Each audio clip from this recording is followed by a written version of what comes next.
بعد از مدت‌ها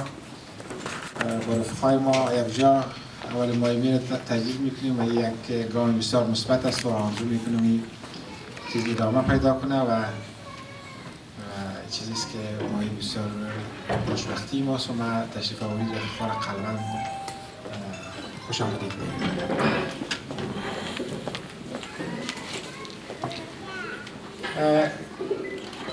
صحبتی که قرار بود که قبلا به نظر داشتیم که در این روز ارائه کنیم ولی بعدا از اون منصرف شدیم بیشتر در رابطه با سازماندهی طبقه کارگر بود و یک مقداری بحث نسبتاً بیشتر توری بود و به این روزی که بیشتر روز یک نوع فست کشی است بیشتر ما بحث‌های توری کشی را کنار میگذاریم. ولی بسیار بجاست که چون رفقا در اینجا تشریف داره ما یک تصویر از وضعیت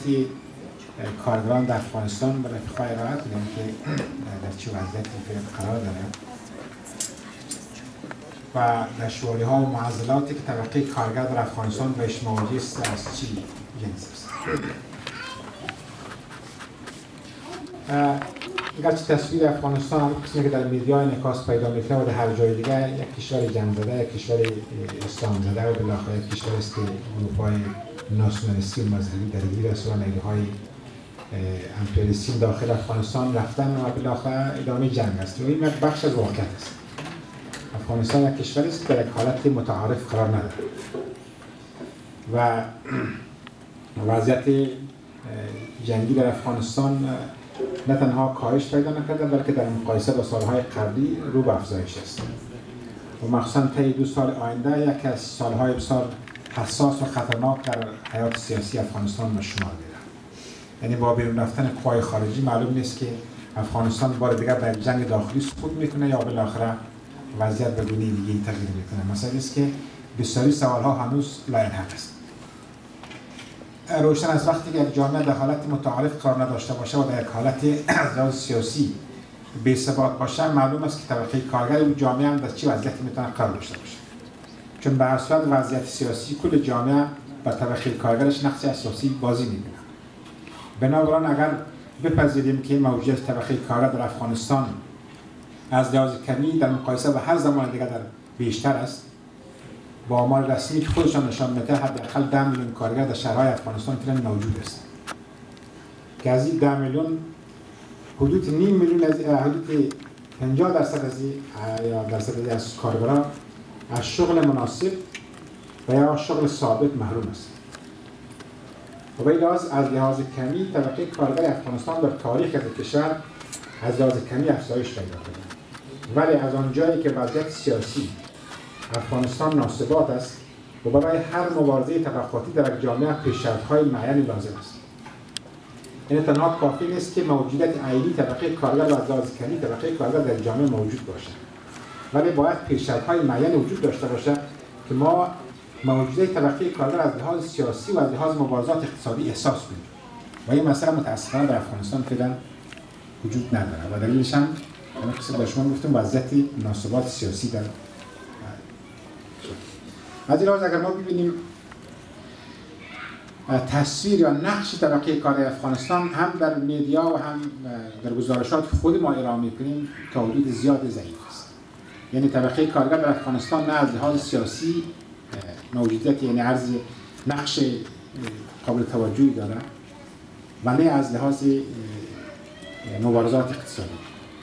با وجود یک شرایط اقتصادی در افغانستان فوق‌العاده خراب است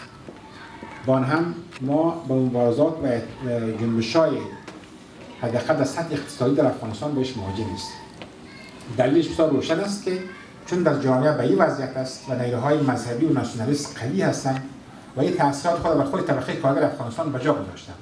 بنابراین هویت طبقه کارگر به مسابقه طبقه برای خود فعلا متأسفانه وجود ندارد. و به این لحاظ بخش‌های طبقه کارگر یا هویت قومی و منطقه‌ای به خود گرفته و یا کوشش میکنن راه حل فردی برای معضله خود پیدا کنن. راه معضله به این معنا که این نیروی وسیعی که وجود آمده که بخشی از فاکتور بی‌ثباتی در جامعه شده. روشن از در جامعه‌ای که 5 میلیون انسانی که به جز 2 دست خود وسیله دیگه به خاطر امرار معاش ندارن و اینا از هر گونه امکان معاش محروم باشه فوق‌العاده یک جامعه بی‌ثبات می‌سازند. به خاطری که بخش زیادی نیروهایی که امروز درگیر هستند از این بخش‌های بیکار جامعه سود می‌برند. بنابراین طبقه کارگر افغانستان اگر به طور مستقیم در تحولات افغانستان نقش ایفا نمی‌کنه، ولی به طور غیر مستقیم مورد سوء استفاده گرایشات و جریانات مختلف قرار می‌گیرد. و اینا نقاط بسیار منفی است که من متأسفانه با شما برشمردم تا یک تصویر روشن از وضعیتی داشته باشید. و در کنار از این مسئله که وضعیت طبقه کارگر به طور عینی چنین است، وضعیت سیاسی را بر شما اشاره کردم که نیروهای سیاسی مذهبی و ناسیونالیست بیشتر موقعیت برتر دارند، ولی نیروهای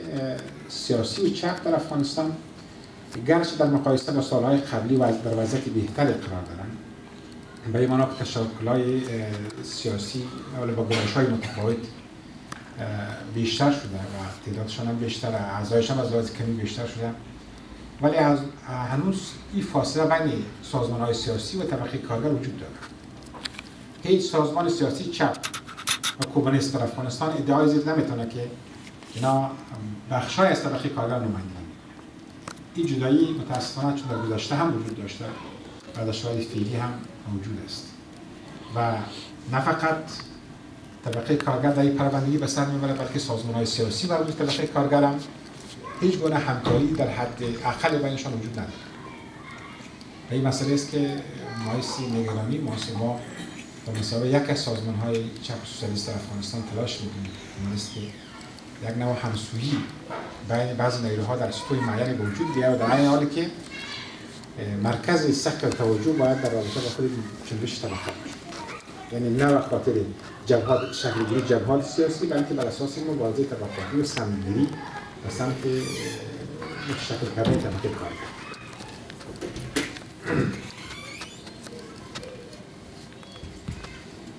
این وضعیت یک تصویر بسیار مختصر از وضعیت طبقه کارگر در داخل افغانستان و چون افغانستان در شرایطی که ما قرار داریم بخشی از نیرویی که بالاخره منشأ از افغانستان است ولی بالاخره در ایران و پاکستان و حتی اروپا و جاهای دیگه قرار دارند که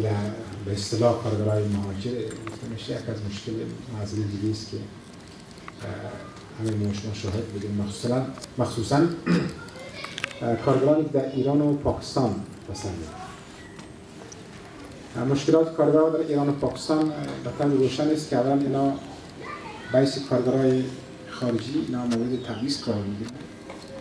شرایط کار و مزد اینا در سطح بسیار پایین قرار دارند و در این وقتی که از هیچ گونه پوشش حقوقی در جامعه برخوردار نیستند. و در پاکستان البته مشکل به طور خاص مسئله امنیتی است که در کنار از این مسائل بی‌حقوقی چون پاکستان عملاً فعلا درگیر تفریق‌های قومی و منطقه‌ای است، این مسئله وضعیت امنیتی کارگران در پاکستان تهدید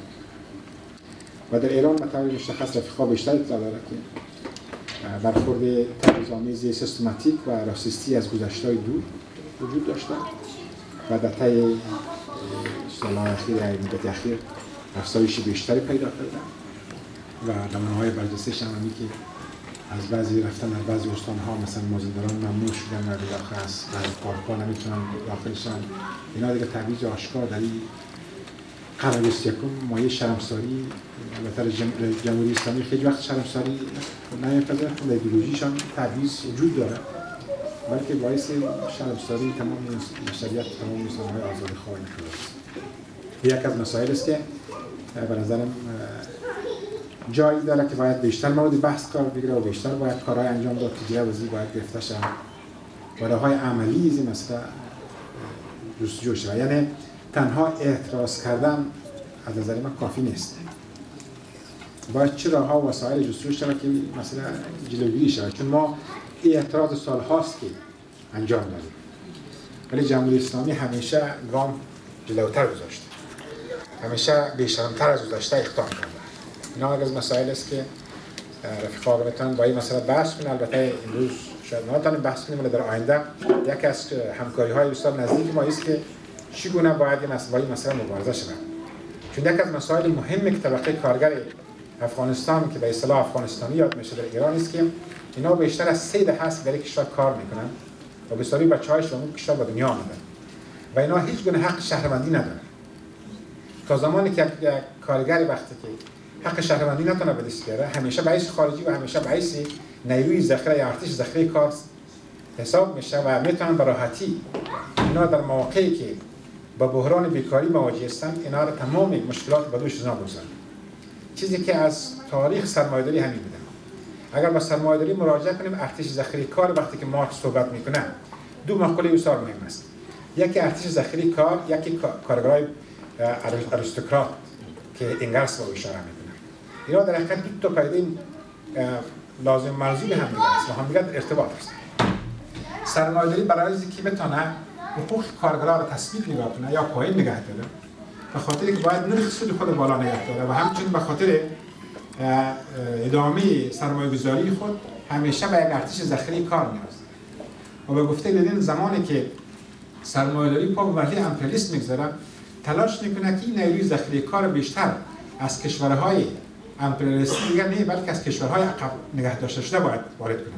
چون توقعاتشان پایین است، اونا سطح زندگیشان پایین است و به این طریق میخواهند که بحران را در داخل کشور خود مخصوصا اگر طبقه کارگر بومی در وضعیت بد قرار میگیره بیشتر پتانسیل از داره که دست به شورش و مبارزه بزنن. جلوی وزیر بگیره بالاخره این طبقه را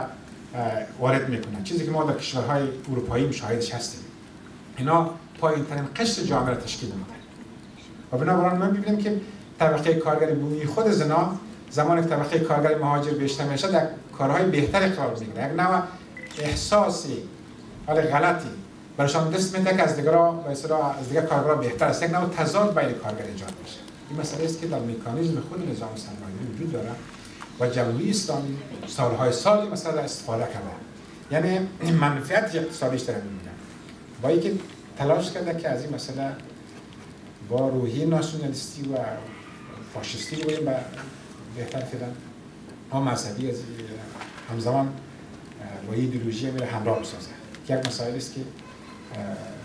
سوسیالیست‌ها و کمونیست‌ها به طور مشخص در این رابطه نقش اساسی و عمدی دارن. و مشکل دیگه که البته به طور مشخص برمیگرده و نه در کارگرایی است که فعلا در اروپا و جاهای دیگه مواجه شدن و این در رابطه با افغانستان بیشتر صدق میکنن به خاطر که از یک طرف کشور به یک بی‌ثباتی و بالاخره یک نوع تقسیم بر مبنای مسائل اتنیکی صورت گرفته و این تأثیرات خود مستقیما گذاشته روی کارگرها و کارگرایی که اینجا هستن بیشتر حول نیروهای ناسیونالیست و مذهبی گیر می‌آورند. روشن است گذشت زمان و اینا وقتی که در محیط کار شغل به دست بیاره زمان میخواهد که اینا دوباره با این مسئله فاصله بگیرن، ولی در این مقطع مخصوصا که در 2 سال آینده چند سال آینده افغانستان در مرحله بسیار حساسی است، این مسئله از تاثیر خود داره و یک از مایه نگرانی ما اینجا بوده که چرا وقتی که اکثریت کسایی که در این شهر یا در این کشور زندگی میکنن خودشان جزء طبقه کارگر است و ما که ادعای طبقه کارگر میکنیم، به جایی که این نیروها به طرف ما نزدیک شود بیشتر اینا به طرف نیروهای ناسیونالیست نزدیک هستند. اونا محفل‌های از اونا بسیار رونق‌تر، تعداد بیشتری با اونا همکاری میکنن ولی تعداد کمتری با ما میکنن. مخصوصا که یک وضعیتی مشاهده میکنیم که با وجودی که بین بخش جوان مذهب فوق‌العاده ضعیف است ولی با هم اکثرشان مذهبی نیستند ولی گرایش ناسیونالیستی بینشان شدیداً قوی است. یک از مسائل نگرانی ماست که باید در این رابطه مبارزه بیشتر صورت بگیرد. ما با بحث‌های نسبتاً کمی نامستجم و بالاخره مختصر وقتی بیشتر شما نمیگیریم. اگر سوالاتی باشه ما در خدمت هستم. ما به میج سوالات خود پایان برسانم و در بار دیگر روز اول مهمی را به تمام رفقا تبریک